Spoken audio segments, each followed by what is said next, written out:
सैयद जलालुद्दीन जी, बाबा जानी दुरानी, बाबा सिद्दीकी जी, नजीब मुल्ला जी, रूपाली चाकणकर, इंद्रिस नायकवडी, वसीम बुराण, आनंद परांजपे, नामदेव भगत, शिवाजीराव गर्जे, अफसर शेख, बदरू जमा साहब, मिराज खान, आसिफ शेख, भालचंद्र नलवडे, चंदू पाटिल, आज यहाँ उपस्थित अल्पसंख्यक समुदाय के मेरे सभी मित्र, भाई बहनों, मैं शुरू में आपका तहे दिल से स्वागत करना चाहता हूं। आज हम सभी अल्पसंख्यक आस्था मिलन समारोह के अवसर पर एक साथ आए हैं।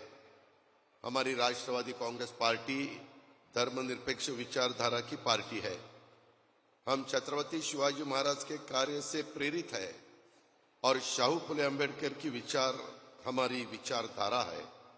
अल्पसंख्यक समाज ने हमेशा एनसीपी पार्टी पर विश्वास दिखाया है। इस विश्वास को कायम रखना हमारा कर्तव्य है। सामाजिक सौहार्द बनाना रखना, समाज में विश्वास बनाए रखना हम सबका काम है। मुस्लिम समुदाय इस राज्य देश का एक अहम हिस्सा है।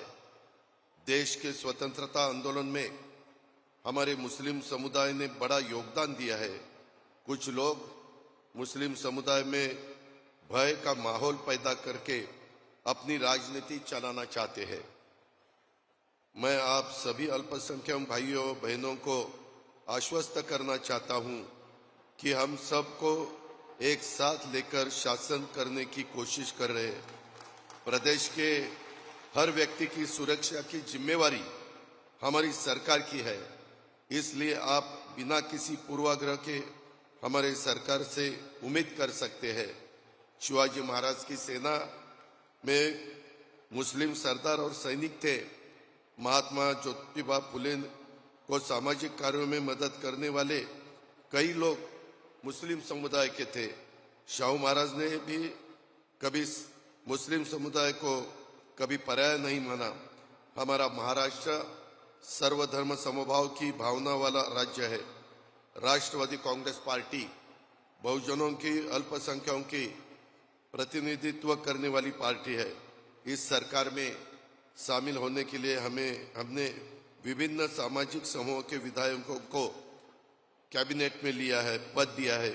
हमने अल्पसंख्यक समुदाय में हसन मुशर्रफ साहब को मंत्री बनाया है। अलग अलग बहुत जगह, इवन पार्टी में भी हमने ज्यादा करके बहुत से डिस्ट्रिक्ट में जो प्रेसिडेंट बनवाए हैं, वो उसमें आपने अगर देखा तो बुल्ढाना डिस्ट्रिक्ट, राष्ट्रवादी कांग्रेस पार्टी बुल्ढाना डिस्ट्रिक्ट के प्रेसिडेंट नजीर काजी साहब है। हमारे परभणी के प्रेसिडेंट बाबा जानी दुरानी साहब है। नांदेड़ के कार्याध्यक्ष फिरोज पटेल साहब है। परभणी के कार्याध्यक्ष नसीर शेख साहब है। लातूर ग्रामीण में हमने डॉक्टर अफसर शेख को प्रेसिडेंट बनवाया है। वासिम में यूसुफ पुंजानी को हमने वासिम डिस्ट्रिक्ट का प्रेसिडेंट बनवाया है। मोहम्मद तारिक सामी को हमने यवतमाल डिस्ट्रिक्ट का कार्याध्यक्ष बनवाया है। हमारे पिंपरी चिंचवड़ में फजल शेख को हमने वहां का कार्याध्यक्ष बनाया है। सोलापुर शहर में जुबैर बागवान को, कोल्हापुर शहर के अध्यक्ष आदिल फराज है। सांगली शहर के कार्याध्यक्ष जमील बागवान है और अकरम पटेल हमारे संभाजी नगर के कार्याध्यक्ष है। अब्दुल अजीज जालना के शहर अध्यक्ष है। अरशद अमीर उत्तम मध्य मुंबई जिला अध्यक्ष है। मेरा मतलब इतना ही है कि आपने अगर देखा तो खाली हम बात नहीं करते, हम वैसा करके दिखाते हैं। मैं हमेशा महाराष्ट्र को बताता हूं, मैं जो करना चाहता हूं वह वैसा ही बोलता हूं और जो बोलता हूं वैसा ही करके दिखाता हूं। ये राष्ट्रवादी कांग्रेस पार्टी की हमारी ये कोशिश रहती है। अगर हम सबके साथ लेकर चलेंगे तो मुझे विश्वास है विकास कार्यों में सभी समाज को अपेक्षाएं और आकांक्षाएं दिखेगी। कुछ दिन पहले बाबा सिद्दीकी ने अपने पार्टी में शामिल हुए। अभी उन्होंने उनका कुछ स्पीच आपने सुना। मुख्य पार्टी के साथ साथ अल्पसंख्यक विभाग और संगठन को भी महत्वपूर्ण है। इसीलिए इस विभाग के पदाधिकारियों को अपने मुद्दे को, समस्याओं को लेकर समझाने में उन्हें कैसे हल किया सकता है, इस काम पर भी हमारी ज़्यादा ध्यान रहेगा। मैं आपको आज की ये हमारे अल्पसंख्यक विश्वास मेळावे के बहाने आपको सबको बता सकता हूं कि एनसीपी का रुख यह है कि अल्पसंख्यक समुदाय की लड़कियों को अधिक शिक्षा मिले, अधिक रोजगार मिले। एक महिला सीखती है तो पूरा परिवार सुधर जाता है। इसलिए मुझे लगता है कि हमें लड़कियों को शिक्षा को प्राथमिकता देनी चाहिए। राज्य सरकार वक्फ बोर्ड की जमीन संबंधी बाधाओं को दूर करने का प्रयास कर रही है। बीच में मेरे पास कोई लोग आए थे, उन्होंने भी मुझे बताया कि दादा वक्फ बोर्ड के बारे में बहुत से प्रॉब्लम्स है और आपने उसमें ध्यान देके वो सब प्रॉब्लम्स छुड़वाना चाहिए। इसीलिए मैंने कुछ डायरेक्शन भी दिए। अल्पसंख्यक समुदाय को विकास के लिए 1500 करोड़ रुपए की प्रावधान की मांग है। हमने पिछले साल में 500 करोड़ रुपए दिए हैं। हम इस वर्ष अधिकतम धनराशि उपलब्ध देने का प्रयास करेंगे, ये मेरा वादा है। आप उसमें बिल्कुल भरोसा रखो। आपको नांदेड़, नागपुर, मालेगांव, सोलापुर में उर्दू घराने स्थापित किए गए हैं। इसी तर्ज पर हमारी सरकार का इरादा है छत्रपति संभाजीनगर, धुले, मुंबई, भिवंडी, परभणी में उर्दू हाउस स्थापित करने का हम सोच रहे हैं।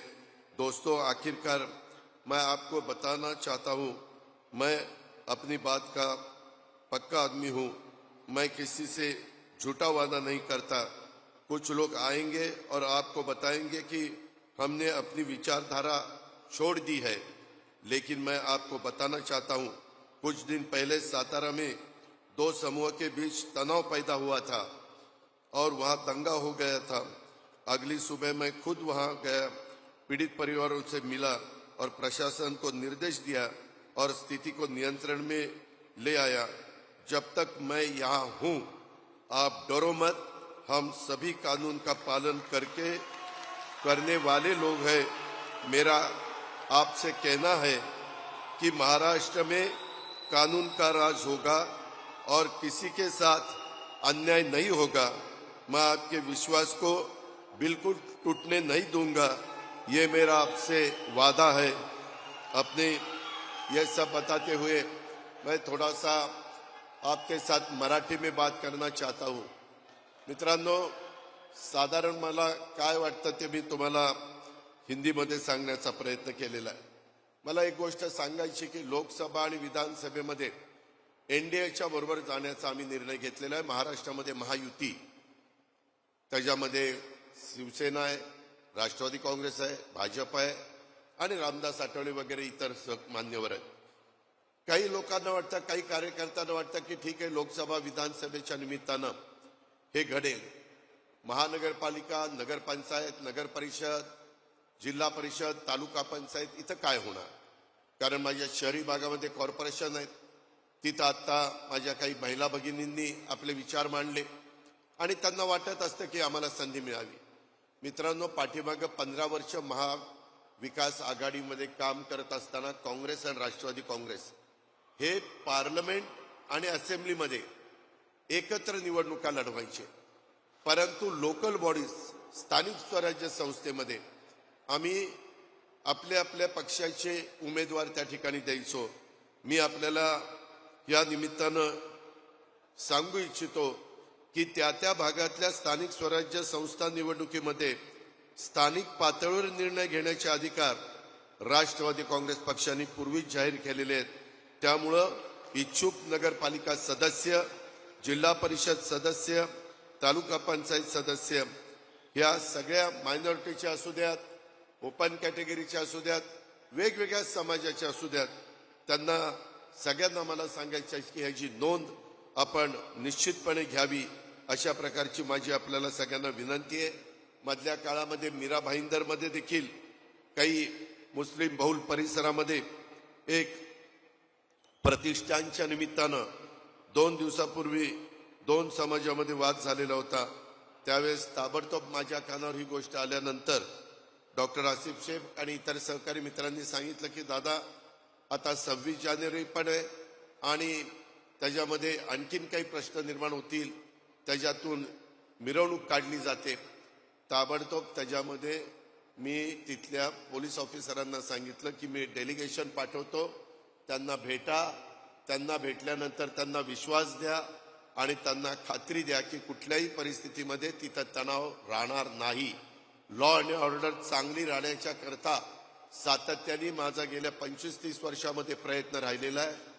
मित्रांनो, मी आपल्याला आज देखील ग्वाही देऊ इच्छितो, इथून पुढच्या काळामध्ये देखील राजकीय वाटचाल करत असताना कुठल्याही घटकाला, मग तो मागासवर्गीय असेल, तो आदिवासी असेल, तो अल्पसंख्याक असेल, तो त्या ठिकाणी ओबीसी असेल किंवा कुठलाही भटका समाजाचा असेल, त्याच्यामध्ये मी पुन्हा पुन्हा सांगतो, उद्याच युगपुरुष छत्रपती शिवाजी महाराजांची जयंती आहे। मगाशीच आम्ही आल्या त्यांना हार घातला। उद्या देखील जिथं महाराजांचा जन्म झाला तिथं सकाळी राज्याच्या वतीनं अभिवादन करण्याच्या पुढे, त्यांच्या पुढे नतमस्तक होण्याच्या करता मुख्यमंत्री आणि आम्ही सगळेजण जाणार आहोत। आपण शेवटी सगळ्या समाजाचे जे सण आहेत, जे उत्सव आहेत, ते अतिशय खेळीमेळीच्या वातावरणात आनंदाने साजरे करायचे आहेत। तीच युगपुरुष छत्रपती शिवाजी महाराजांची शिकवण आहे, तीच स्वर्गीय यशवंतराव चव्हाण साहेबांची शिकवण आहे आणि त्याच शाहू फुले आंबेडकरांच्या विचारधारेतनंच महाराष्ट्र पुढे चाललेला आहे। त्यामुळे माझ्या तमाम बंधू भगिनींना मी विश्वास देऊ इच्छितो की आपण काळजी करू नका। आज देखील जे ठराव इद्रिस नायकवडींनी मांडलेत आणि त्याला बुरांनी अनुमोदन दिलंय, तुम्ही सगळ्यांनी हात वर करून पाठिंबा दिलाय। राज्याचा उपमुख्यमंत्री या नात्याने ते वेगवेगळ्या ठरावाच्या संदर्भामध्ये मी फार बारकाईनं लक्ष घालीन आणि तुम्हाला मदत करील।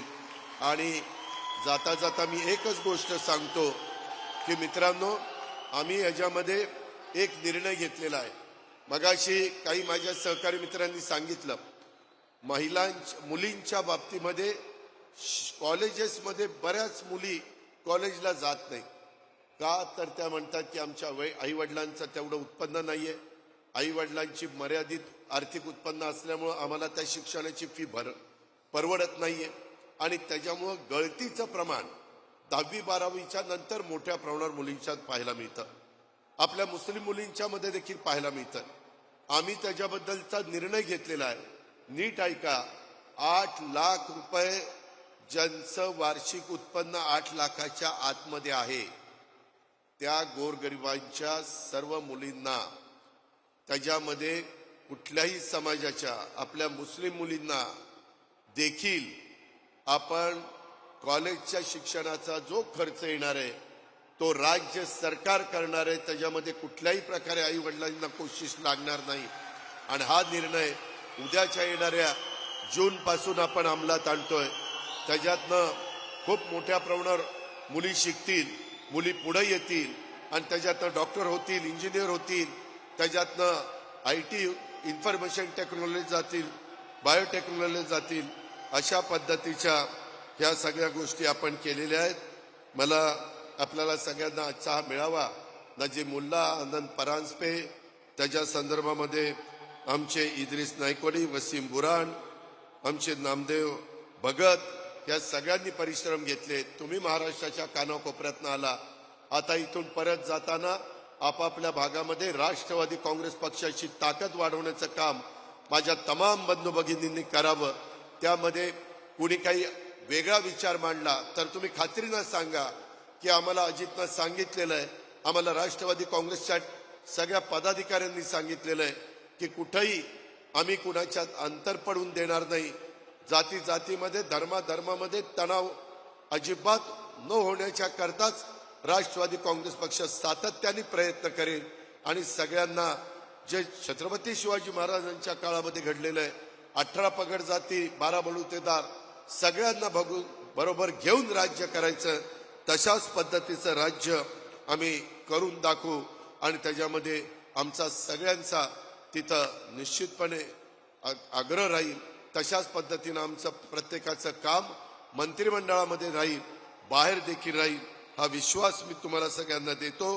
पुन्हा एकदा आपल्या सगळ्यांचं मनापासून स्वागत करतो आणि अपनी बात मैं खत्म करता हूं. खुदा हाफिज. जय हिंद, जय महाराष्ट्र. एबीपी माझा, उघडा डोळे बघा नीट.